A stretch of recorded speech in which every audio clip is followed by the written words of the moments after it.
अगर आप भी अपने पूर्वजों का श्राद्ध करना चाहते हैं पर आपके पास पर्याप्त धन नहीं है तो परेशान न हो, क्योंकि श्राद्ध कर्म करने में थोड़ा बहुत खर्चा तो आता ही है। ऐसे में आपका परेशान होना स्वाभाविक है, क्योंकि इस दुनिया की व्यवस्था ही ऐसी बनी हुई है कि जिसके पास धन है वो करना नहीं चाहता और जो करना चाहता है उसके पास धन नहीं है। और कुछ लोग ऐसे भी हैं जो बाहर रहते हैं या उनके पास करने वाला कोई नहीं है। तो ऐसे लोगों के लिए ही हमारे शास्त्रों में एक विधान है भाव का, जिसमें हम कोई भी पूजा या कर्म भाव के साथ कर सकते हैं। इसमें ज्यादा चीजों की या किसी विधि विधान की जरूरत नहीं होती।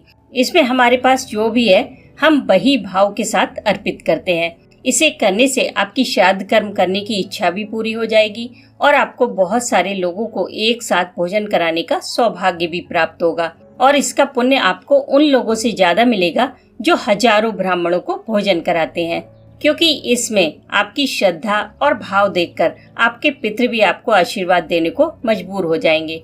इसमें आपको चींटियों को भोजन कराना है, लेकिन एक खास तरीके से, क्योंकि और दिनों में तो आप ऐसे ही आटा डाल देंगे और चींटियां खा भी लेंगी, लेकिन इस समय आप अपने पूर्वजों के नाम से खिला रहे हैं।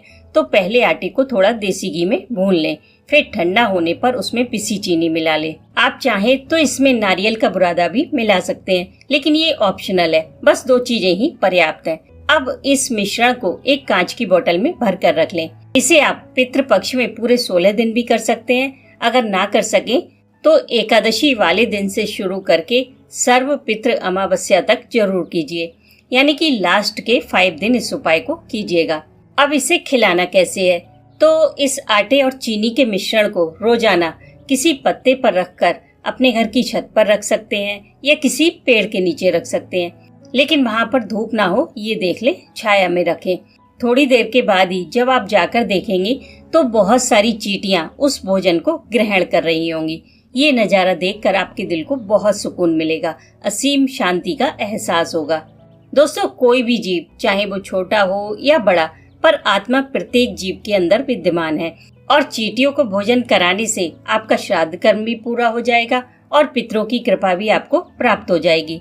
और वो चींटियां भोजन के साथ साथ आपके समस्त दुख दर्द और कष्टों का भी भक्षण कर लेंगी। इस तरह के उपाय से हमारे जीवन में काफी सकारात्मक परिवर्तन आते हैं। धीरे धीरे हमारे जो काम रुके हुए थे वो पूरे होने लगते हैं।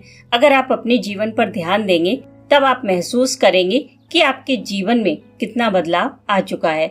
1 साल के बाद ही आपकी स्थिति काफी बेटर होगी। करके देखिए।